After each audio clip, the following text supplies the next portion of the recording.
Thank you everyone for coming to join our panel, Embracing Diversity, the Power of Inclusion in Children's Books. Before we begin, and at the risk of sounding like a TV show host, I just want to tell you a little about Inclusive Books for Children, who is one of the festival sponsors. I'm Wendy Shakespeare, and as well as being a freelance children's book editor and current managing editor at Scholastic Books, where I am actually looking after Minna's books and looked after Eva's book as well. I'm also a reviewer for Inclusive Books for Children. So IBC is a charity that aspires for mainstream children's books to be inclusive and for inclusive children's books to be mainstream. To achieve this, IBC has compiled a diverse children's library that can be easily searched via their website to make it easy to find and buy excellent inclusive books that have been endorsed by their bank of expert reviewers, including me, who come from a wide range of backgrounds. So before we begin our discussion, let's have a quick look at how the IBC website works. What's new? We've got some amazing new features on the IBC website you're going to love. Find books faster with new filters. Toggle your search by main character only and top picks only to find the highest rated books on our site. You can now filter books by format, as well as by age, representation, theme, and genre. And remember, you can read longer versions of our book reviews in just one click. If you want book lists, we've got you covered. Find your perfect inclusive book within hundreds using our book list search page. And for even more, we've added a brand new blog packed with IBC news, views, and exclusive interviews. Find all this and more at inclusivebooksforchildren.org. I do review for them, but I have to say it's a gorgeous website, so easy to use, and honestly, the library of books that we've reviewed between, I don't even know, like maybe 10 plus reviewers, is really, really rich and diverse, so do check it out. And I believe the Children's Bookshop, the booksellers at the top, they do have some of the bookmarks, so you can pick up one of those and you can keep track of the website. So, now on to our panel. We'll be talking about how diverse representation fosters empathy, broadens perspectives, and enriches young mind. And we'll also be looking at the complexities and challenges involved in creative, inclusive narratives. So with me, we have, I'll start from the very end, Sojung Kim-McCarthy, who has illustrated Polly Ho Yen's latest novels, The Girl Who Became a Fish and The Boy Who Grew a Tree. Absolutely gorgeous illustrations. And his own author-illustrator debut, Dina's Dalgona, is coming out next May. So there it is.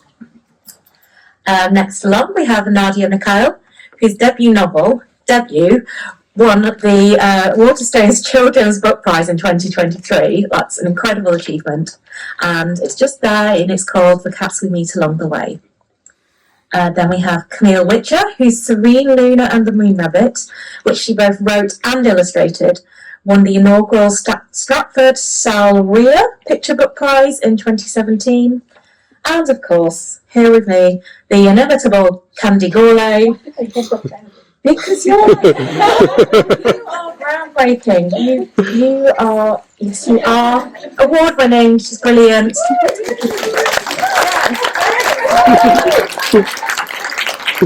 His debut novel, Tolstoy, won the National Book Award in the Philippines and was shortlisted for the Carnegie Medal.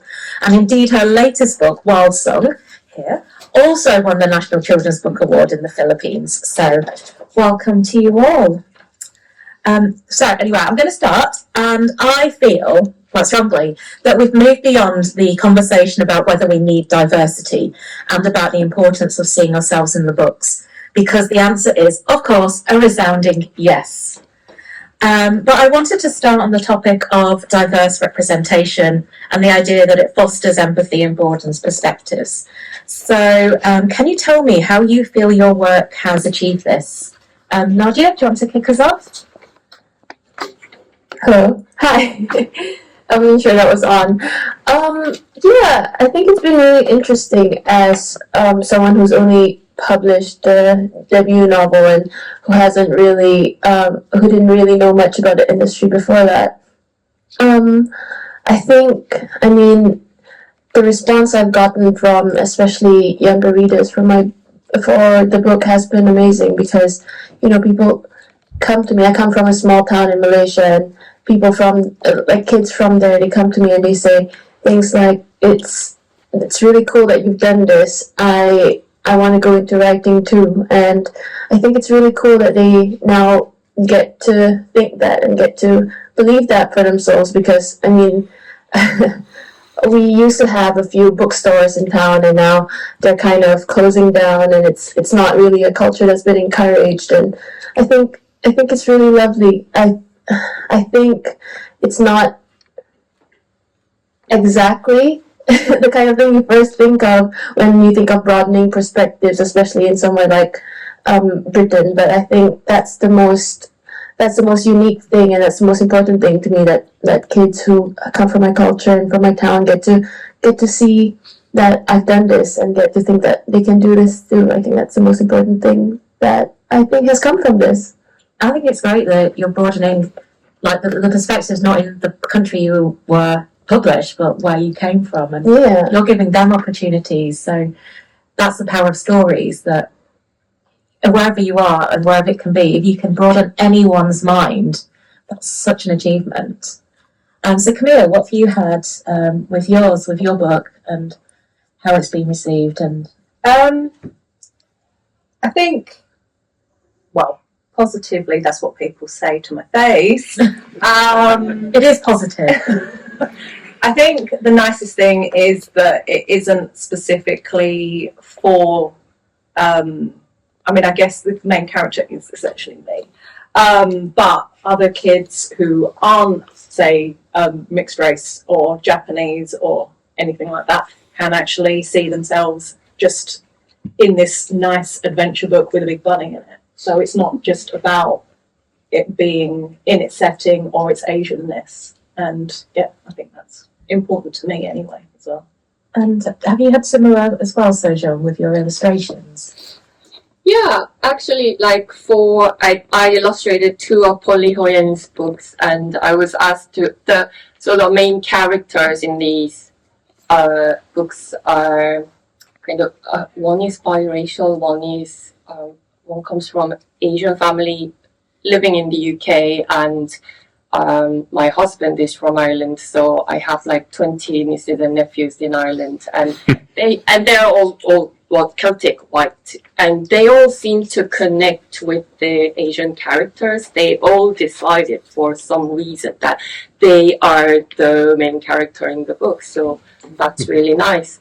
So I think what we can do is, without thinking, sort of putting ourselves in the cage of, I don't know, oh, we have to tell Asian stories, you have to draw Asian characters. We can just speak honestly about Asian characters just doing whatever, like Maisie was saying earlier, like Asian characters doing everything, like feeling joy and struggle and everything else that is quite mundane. So I think that's how we spread, I don't know, the message of diversity. So that's kind of what I've been trying to do with my upcoming picture book, Pinna Sargona. So, like, can I just talk very quickly about what it's about? I actually have had a lovely sneak preview, and I love that you've got this lovely mix of a cast in it. Yeah, so it's about a Korean girl who just moved to a new country, an English-speaking country. You will very easily see that she's just a mini version of me. I'm sure we all do this with our characters. So she speaks English, but it is a bit overwhelming for her when it's her turn to talk, which is like exactly what's happening right now. Brilliantly. Yeah, so like sometimes she breaks down, like she can't find the right word right then and there, and she gets upset and like, or like feels so stupid, and so she explodes, and then she turns to her sister and to her favorite Korean homemade sweet for comfort. So it's food and trauma. Yeah. In a picture book. Yeah. So, yeah, and things get better. So I just wanted to portray a girl who doesn't just portray this sort of umbrella sadness about, oh my god, it's so hard to be Asian in the UK. Or, yeah, I'd rather if my characters are angry and then empowered at the end. So that's what I've been trying to do, and hopefully, so she finds her way to overcome this trauma or struggle, and I hope that it will show the non-Asian, non-immigrant kids who might read this book to learn to like give space to people who are struggling to find the right words. Oh, that's lovely. Spread empathy. And how about you, Candy? How have your books, have you evidence of like them fostering empathy among your readers? You know, I'm kind of like the grizzled old author here because I was published 15 years ago and these are all young, fresh author names. You're the OG. Yeah, and I just wanted to mention my first novel was like a real, like, I'm going to put everything in there in case I die. So it's got a Filipino character who has really, really bad English, but you don't discover, it's dual narrative. So it's a girl who's British Filipino, and then it's a boy who's growing up in the Philippines who doesn't have very much English, but you don't know that until the middle of the novel. It's dual narrative. So the boy's so it's in his point of view.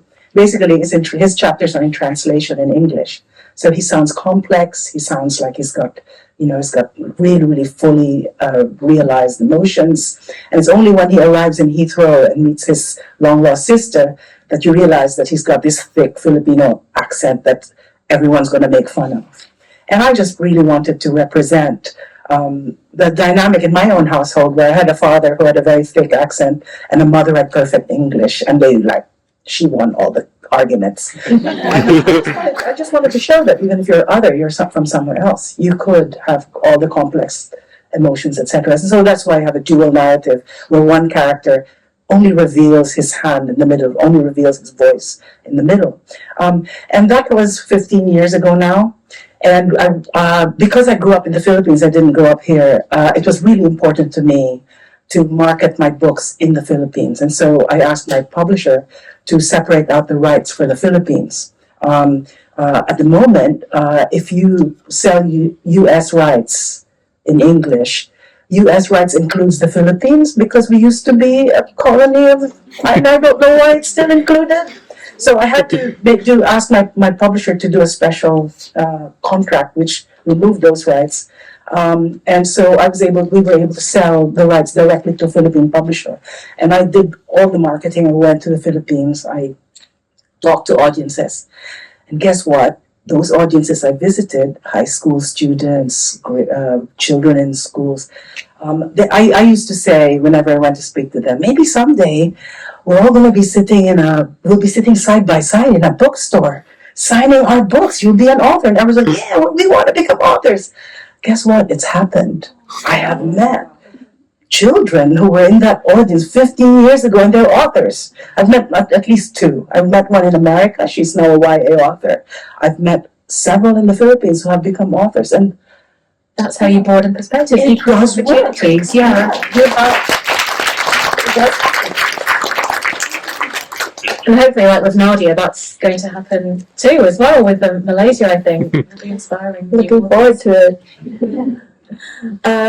So I've heard you talk, Candy, about your books, and a really interesting thing that you'd said was about stories being a bridge that connects the author and the story to the reader, because that's actually is the power of inclusion, and that it's not just people seeing ourselves, like me seeing myself, but also I'm sure that lots of people in their 40s didn't have British Chinese or Asian books to read.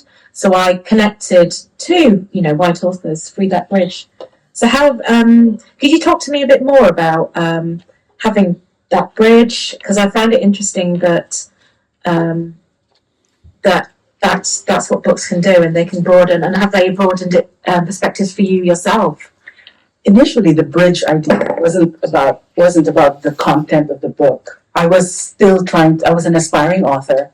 I was attending all of these conferences and Litfest, trying to learn how do you get published. I wasn't really interested in the books anymore. I just wanted to get published. And an author told me she was a white author writing with Japanese characters. Her children grew up in Japan, and she was writing these books set in Japan with characters of different heritages, speaking different languages, and it was really interesting how she was getting published. And I was like, well, how does she do it? And she said, when you're coming in from an other perspective, so me, Filipino, trying to get published in the UK, you have to create a bridge for the audience. So potentially you've got, so at the time we always thought of the audience as white children, because go to Waterstones, all the books are targeted at white children. And she said, you have to find a bridge so that the culture that you're writing about becomes accessible to the reader. And so I was trying to think of what the bridge was. And you can see it in a lot of successful books, that there are all of these aspects of universal themes. In my case, it was all about, hello, it's my niece and her friend. You're late. Yes. In my case, it was Just being auntie there. Yes. She's such a classic auntie.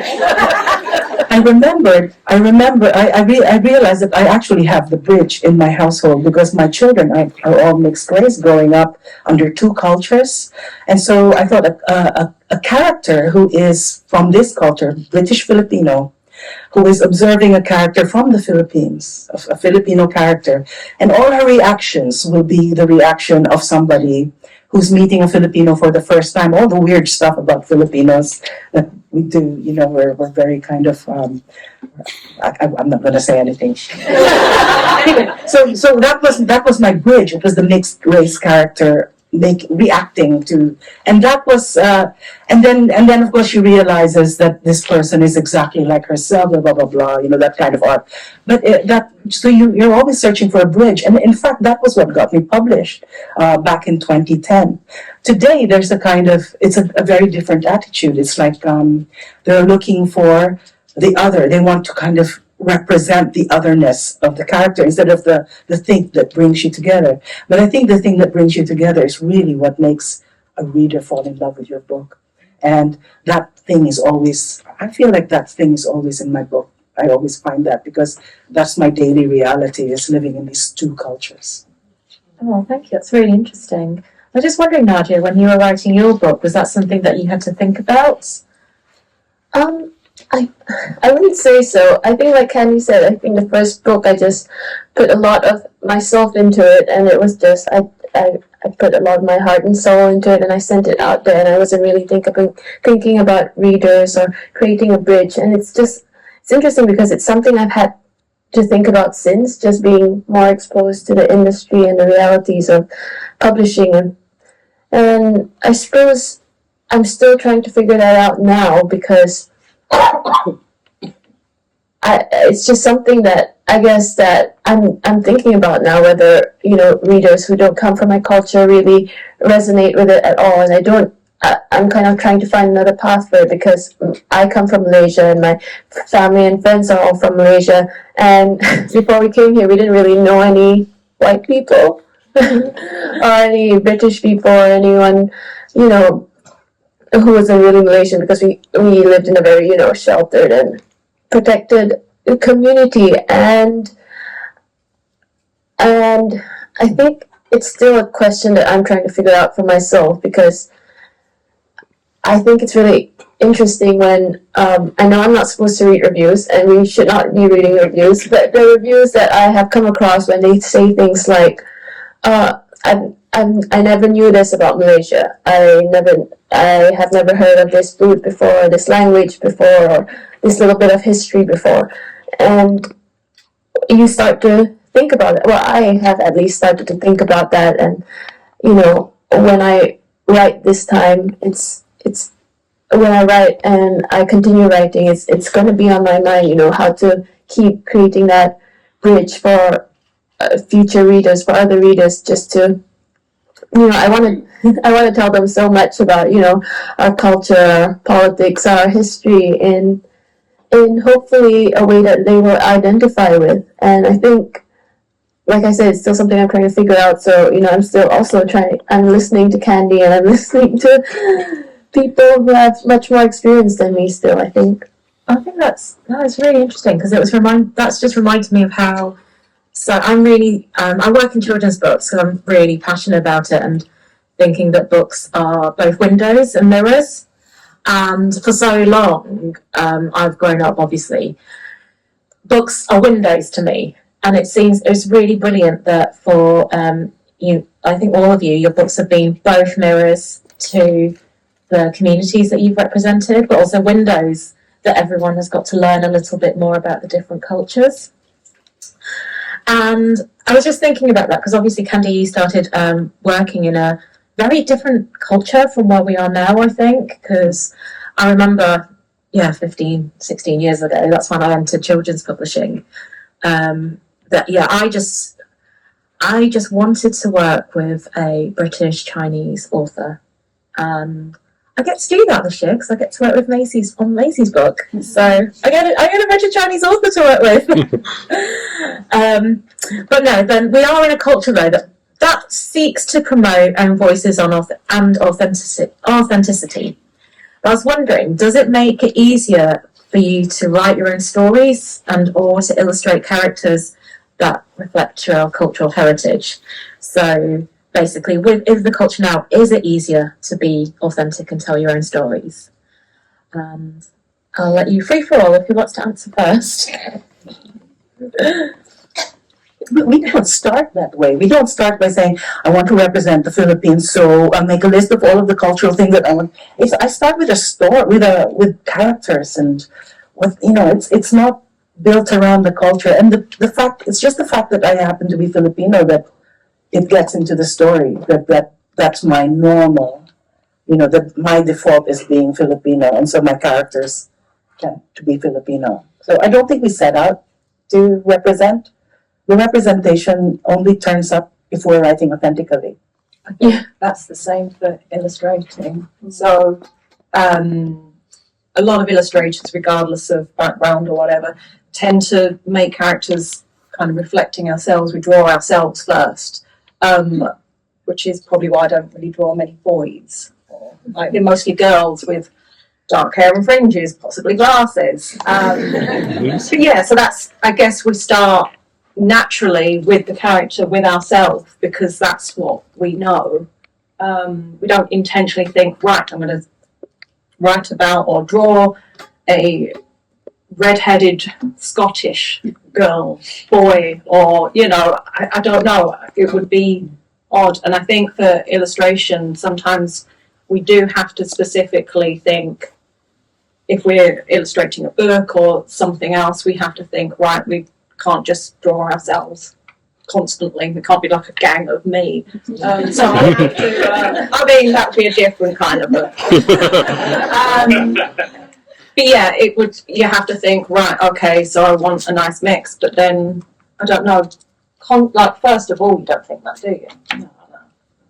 Yeah, I think that's why I've been thinking a lot about this term, incidental representation. Mm-hmm. You just, you start with the story, like Candy was saying, and then, because I was born in Korea, I lived there 29, 30 years before I moved to the UK. So whatever I draw or write, I think my Koreanness kind of smears off me. So everything I do just end up having little sprinkles of me being Korean or Asian. Sometimes I wonder, like, what if, well, obviously my debut is coming out next year, so I haven't had a lot of experience working in picture books, like being author illustrator, but I do wonder, like, what if I am to write something that my Asianness is not in the center. For example, I want to talk about my like body issues. I have this birthmark that covers the whole of my left side leg, from ankle to into the hip, and I was born with the tiny little dot on my knee, and my mom thought it was something. She tried to scrape it off, but it wouldn't come out, and it spread as I grew up, so it now covers the whole leg. And because of this, I look different in Korea, and I was like 8 years old when I was punched in the face by a classmate because I looked different. And he called me a monster, and so it's probably too heavy to be in a picture book, but like, can I talk about being like, obviously because I'm an Asian living in the UK, I think I will have to, or the Asian part of my story will come out naturally, but can I mix like Asianness and body issues? Can I introduce an Asian character who is also disabled and put it in a picture book? And will that, can I somehow make it, maybe make my agent say it's not too heavy? Like, can we do this? Can I sell this?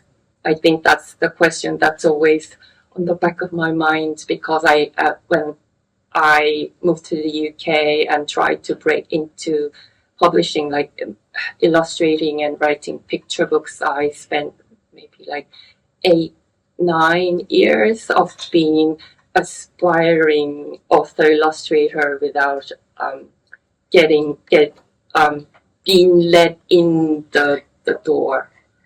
So I think that's a really important point, and a really interesting point that you say about, say, birthmarks, because I was born with a very tiny birthmark that then grew, and it covered like a big portion of my eye, and I had to have an operation to remove it. But I've noticed that there are children, I've been in schools where they have birthmarks, but no one depicts birthmarks. I think we did do a book. I worked on a book recently where I think we wanted to do it, but the illustrator said it looks like a mistake.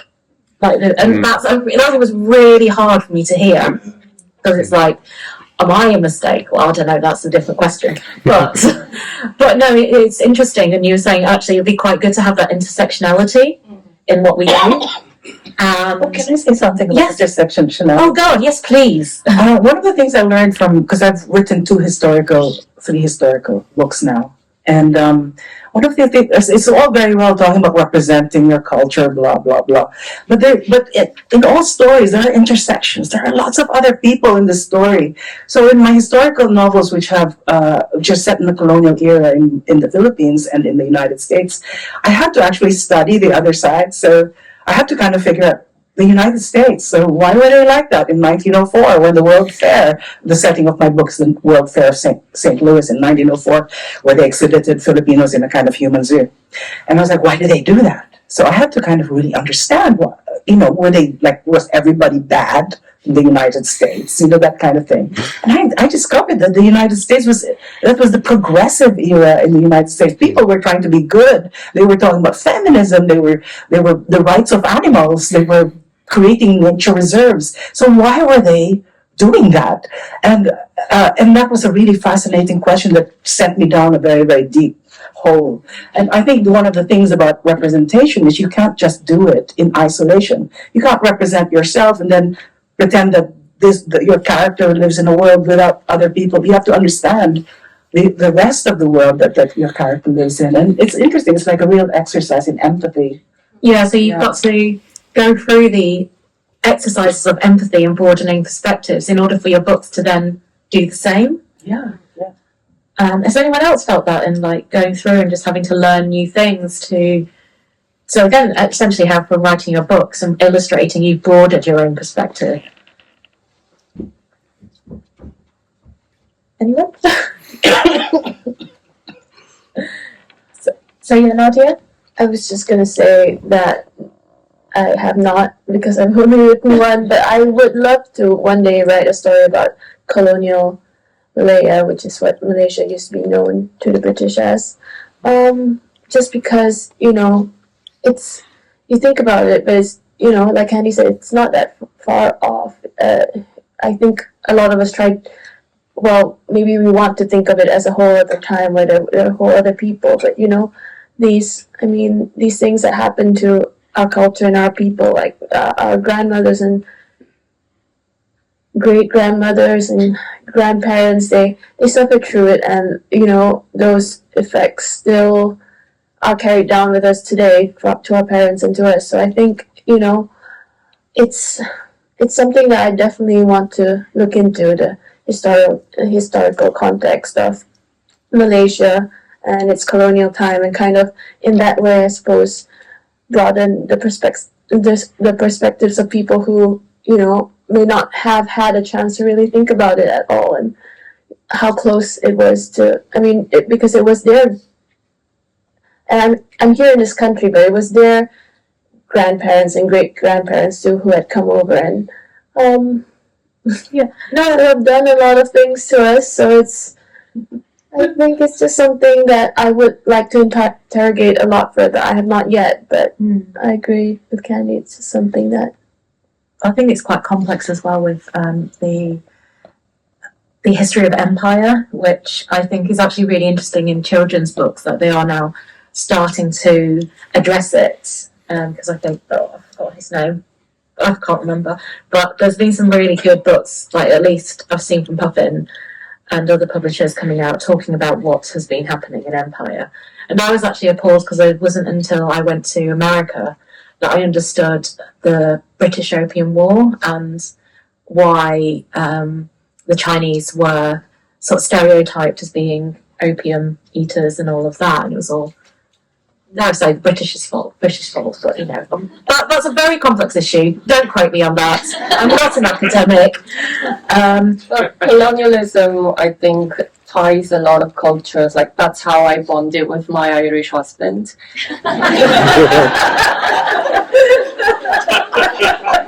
Yeah, this might be related, but as an illustrator, I actually have to. So this is after I came to the UK to study illustration, and I had to learn how to draw Black people, because I lived in Korea for 30 years as a racial majority, and I never had to worry about like depicting brown or Black characters.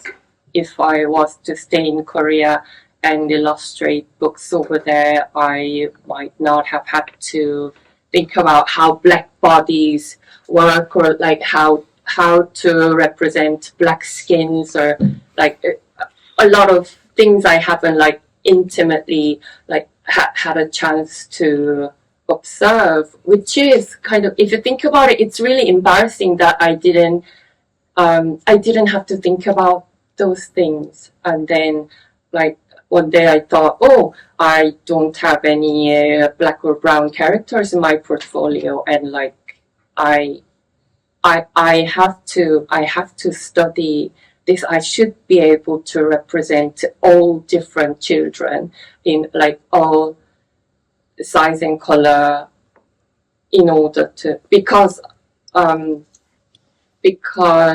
guess I see myself as a, I don't want to say marginalized, but yeah, but I want to help. We all need to lift everybody up, don't we? Like we should fight this together, and we will win this together, right? Yeah. So I had to study a lot of like character designs and whatnot from Black and brown illustrators, how they how they portray their main characters of their own color. I love to say this.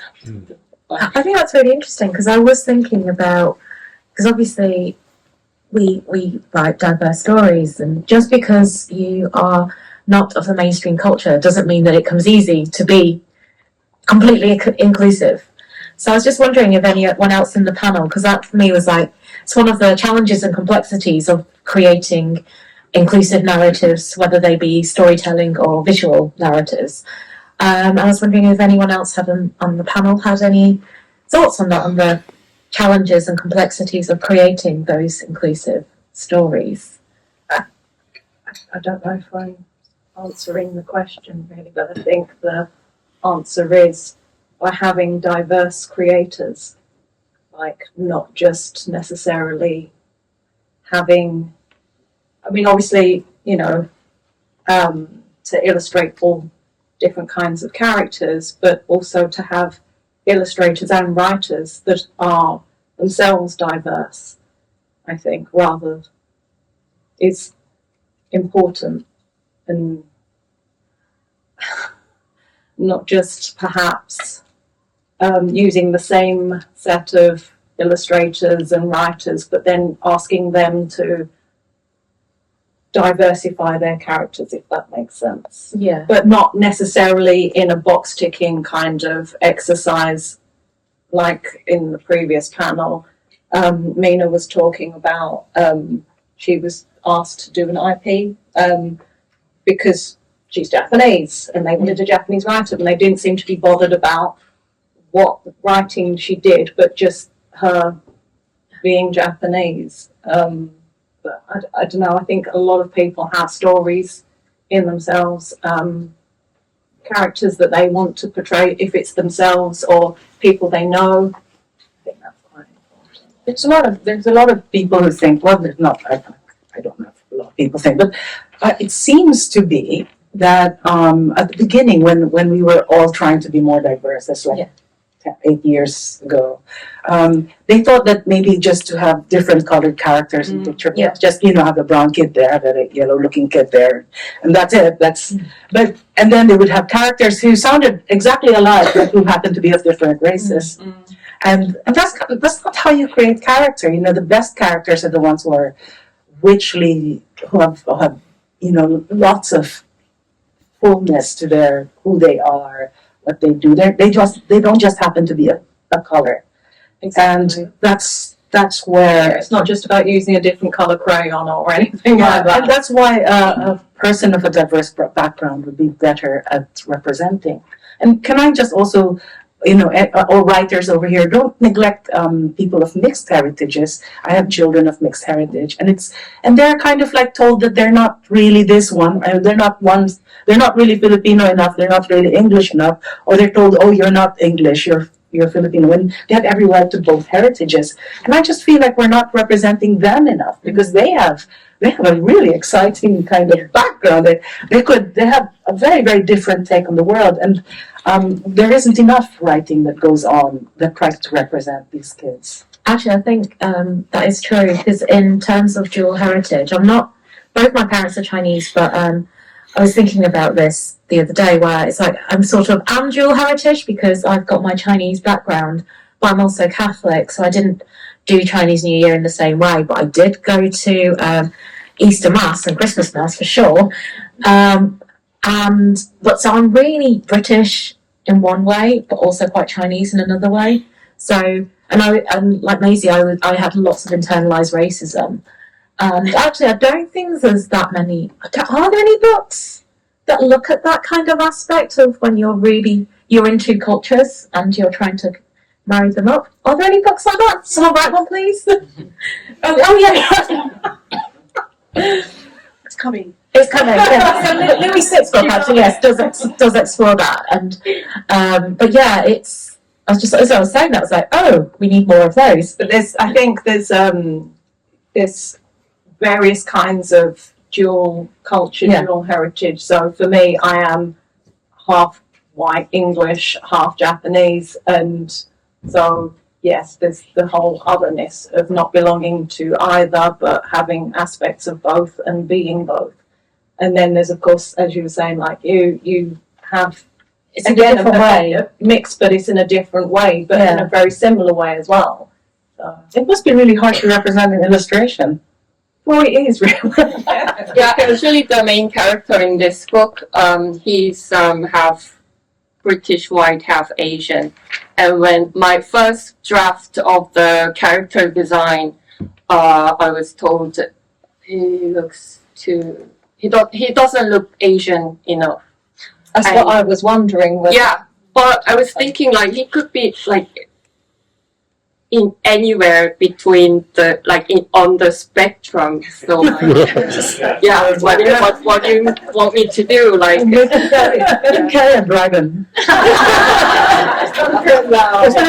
Around the dragon. It's a difficult one because then, I mean, again, with different mixes, there are different looks to people, and I know that I've met loads of people. Most people don't guess what my heritage is, but they know I'm something else. Some people can see it clearly. Some people, I mean, I've had people think I was Italian.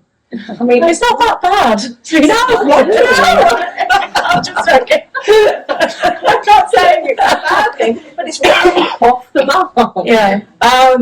So yeah, I mean, it's quite handy when you go abroad and you can just sort of blend in as other, but you know. I think there's so much room for those stories though, because I would love to know what it's like for someone who is, you know, of Korean heritage in Britain. How does that feel? And for me, it's about learning about different heritages.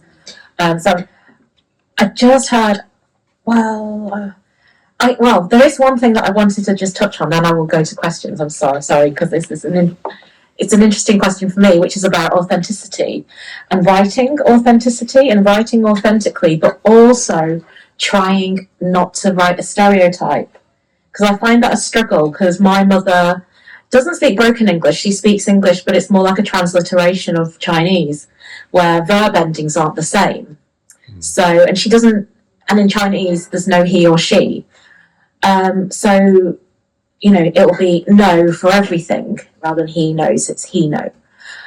How do you find that? Have you had to come across that in your books of trying to think that's that struggle between authenticity but not being a stereotype? Because sometimes that stereotype is true. So, not in a mean way. But. When I read aloud from my especially Tolstoy, when I read aloud from my books, I perform it with a Filipino accent. So the mom has a really thick, I perform. But when you read it, it doesn't have a Filipino accent. It's just that when I perform it, it gets lots of laughs. Recently, I started writing a younger book about a baby who begins. It's a kind of new baby story. A little girl waiting for her baby brother to come back from the hospital. When the baby brother comes back, he begins to fly. And that's, you know, it's a new baby story. And I was thinking, how could I actually was thinking, you know, because that's kind of part of my brand to make it, how can I make this strongly Filipino? I was thinking, and then I thought, I know, titas. I don't know if the Filipinos in the audience will know what a tita is. It's an auntie. And they're very, very strong. There's a very strong kind of anti-personality in the Philippines. I think it's true all over Asia, but in the Philippines, the tita comes. So on my knees, kind of like, so I added a trio of titas, who are like three fairy grandmothers who act like Filipino titas. I'll hold the baby. No, I'll hold the baby. No, feed the baby. I can carry the baby. Looks like me. The baby looks like so. And suddenly the story just kind of, it just blew up. It became so much more interesting than my original story. I thought my original story was wonderful with the baby flying and the little sister trying to catch the baby. But actually with the titas, it just adds another dimension.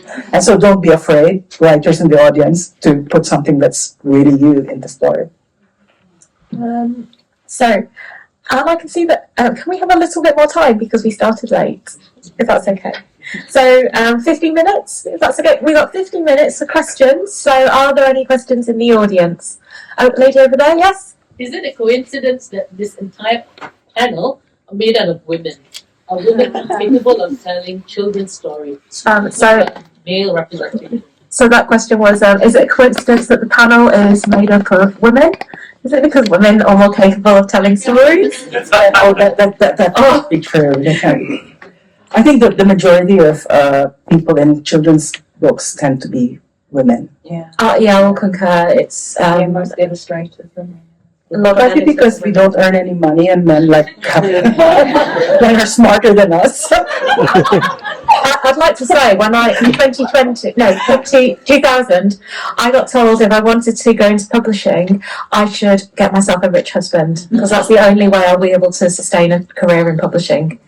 And that was appalling, but that was what advice I was given in 2000. Is it true though? It's still true, Wendy. Oh, I'm not going to say my husband has a bad job or anything. But I don't know. I think I see it for all of us. So there are lots of male creators, but children's publishing is very strongly female-led community. Though there are amazing male writers in there, just a lot of women. So it's more. I think it's coincidence. There's space. We have space for men as well in this community. Any more questions? Lady up there? Just a quick one. I'm a writer as well, and my novel's coming out next year, but it has a Nigerian character, which I am, and love interest is half British, half white British and half Korean.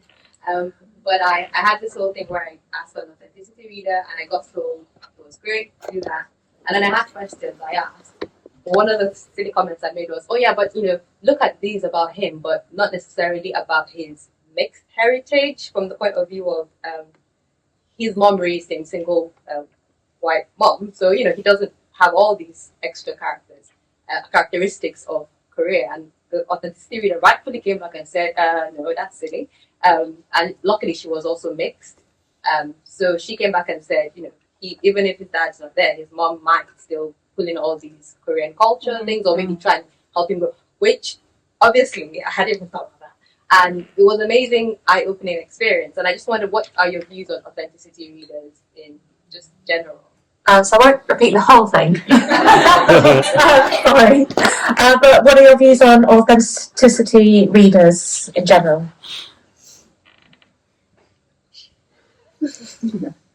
I have not used one. I've been one. Yeah, I mean, even that being one, it's interesting to be on both sides. Yeah, it was a book written by an Irish author, and she had a Korean auntie and cousin character in the book. So I was asked to mainly read that part, but but we won't stop you from reading the whole thing if you're interested. So I just ended up reading the whole thing, and it was kind of interesting because I could kind of relate to the auntie, like Korean auntie who lives in Ireland, who's interested in folklore. She says some mystery Korean phrases that confuses you, and there might or might not be some kind of like profound wisdom in it. And I think that's how my Irish nieces and nephews, all 20 of them, kind of think of me. So. It was an interesting experience, and I was able to pick out like one or two details that might make the story better. So like if you feel like you need one, or if it might sort of help you tell the story better, I think definitely use. I think it's tricky because you could end up with someone who doesn't understand the process of storytelling and could try to, put rules and boundaries that will completely cramp your story. At the same time, it's really invaluable in this time. You want another pair of eyes. And it might not be an official sensitivity reader. It might just be somebody who's in a mixed family. Like for example, your story, in any mixed family there are tensions. The cultural tension is daily, and the children feel it. So if that is not reflected in your character, I don't know, it's not just bulgogi, it's a lot of other things, and it's emotional. It's all emotional. If you cannot capture the emotional, cultural tension of that relationship, then you're still missing something. It's not just the shallow things. Yeah. Trauma. I think it's also like interesting if you think about authenticity, especially in your case as well, because there are children who grow up just not knowing the other side of their family and the culture as well. So it's not that those stories don't exist. I think, like Candy said, it's just something you have to think about, and the tension has to be there in some shape or form. I mean, if you show that you're thinking about it, it's not, a story that can't be told. Yeah, and one of the cool things about it is when you start thinking like that, it might start suddenly be something you can use in your plot. And then, wow. It's like here? Yeah, Candy, you're saying that when you read Tall's story and you read with the Filipino accent and there's lots of laughs, do you feel like they're laughing out of surprise or with you? Do you feel like the humour it brings them in to then empathise more? Because there's a difference laughing with or at. So just wanted to I'm very sensitive about accents because sorry, I just wanted to repeat the question just to make sure everyone else. It's basically when Candy reads parts of Tall's story in her Filipino accent, does she go, is the laughter that is about, is it with or at? So, sorry. It's risky because there might be people who laugh at people who have accents, but at the same time, the whole story is about what you see is not what necessarily who the person is. It's like the whole story is that the sister judges the brother because he looks like a giant. He has a thick accent, but that is not who he really is. And by the end of the story, the reader comes through with this kind of emotional realization about who everybody really is. And it's so important. It's actually important that the audience laughs at it at first, because then as they grow with the characters, they change. Character arc is not just the actual characters in the book. It's also the character of your reader. I actually plot my reader's arc through my book. So my reader's going to be like this at the beginning. By the end, they're going to be like this. This lady here? So, because the title is Embracing Diversity, I'm also a writer, and one of the things I often say, people ask me about it, is that I think diversity is really important because we get better stories. We get Nigerian mythology, we get Malaysian folklore and stories, we get, Caribbean. We get so much more than just, pointy hats and wizards or Tolkien-esque dragons. It makes the whole world of literature much richer and much more interesting for all children. And I just wonder why I don't hear that argument as much as I would expect it to, because we're all readers and we all love reading all these books. What are your thoughts on that? Is it because publishing tries to see itself as embracing representation now, and therefore diversity is good for representation, but not diversity is good for everyone because the stories are just better? What are your thoughts as authors on how we can push the idea that diversity is not just about publishing being very kind and going, yes, you can have a little slot on the bookshelf, but it's about making the world of literature a better and more interesting place? I guess that's interesting because I'll paraphrase, but forgive me if I'm just like reading it how I was listening, how I was hearing it was almost like when we talk about diversity, it's not just a box ticking exercise. How do we promote? What are the thoughts on promoting diversity and having that conversation where it's just about just giving a richness, reflecting the richness of the world at large? Would that be? That's a great summary. So okay, thank you. Your thoughts on basically books, and should we be saying more of it, and should we be shouting more? Is that right? Camille wants to talk. I think I can feel it. Cool. Thanks, Andy. I'm not really a writer, right? But I think it's a good point. A really good point, and I think we perhaps don't initially think about that because maybe publishers need convincing of that. Maybe they don't believe these are going to be better stories. How could they be better than Tolkien and the wizardy one. Those books. And yeah, so maybe does it have to start with box ticking exercises and finally have to convince them actually see we can write, we can draw, we can make these really good stories, and they might even be better than some of the other ones. I don't know. I think publishing is it's a business. It's Yeah. a business, and you have to realize that all of those years ago, publishing the more diverse characters in books was a risk. Was a risk. So it's a business risk, and for so long the business was used to that idea.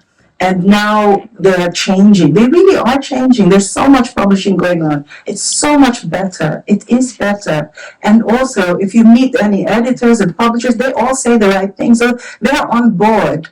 But there are a lot of people involved in publishing. It's not just the publisher. It's not just the editor who's saying all the right things. There's the marketing people. There's Sales. they have to go through acquisition. There are the finance people. There are a lot of people who are not in the kidlit world, and who are not nice people, and who are like, it's still a risk. So, we're going through, but we are changing. I think the industry is changing, and how fast or how slow is the problem. I think it's also, if that's all right for me to add, it's just it's really difficult because it's also the people buying the books. Who is buying the books? Are they? And I talk to a lot of parents, and they buy books. It's based on nostalgia. And obviously, they didn't have that diverse that library to sort of plunge into 30, 40 years ago.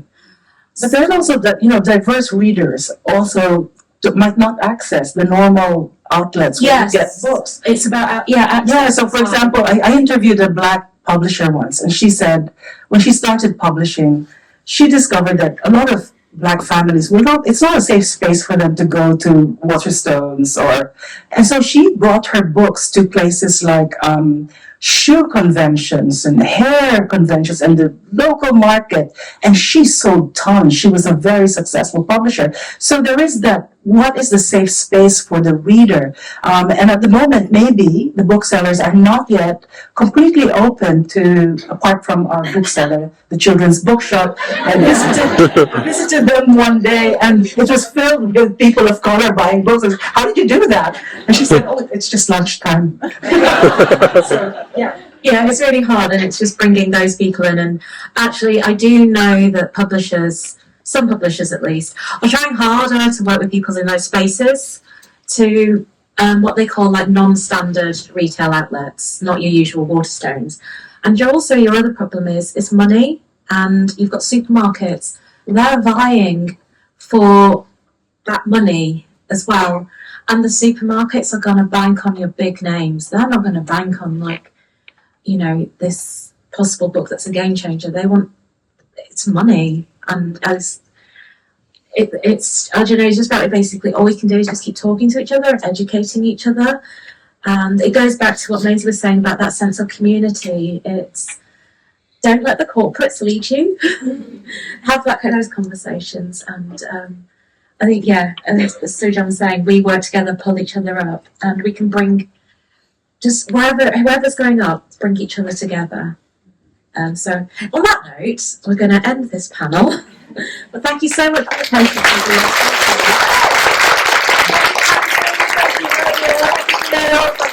attention.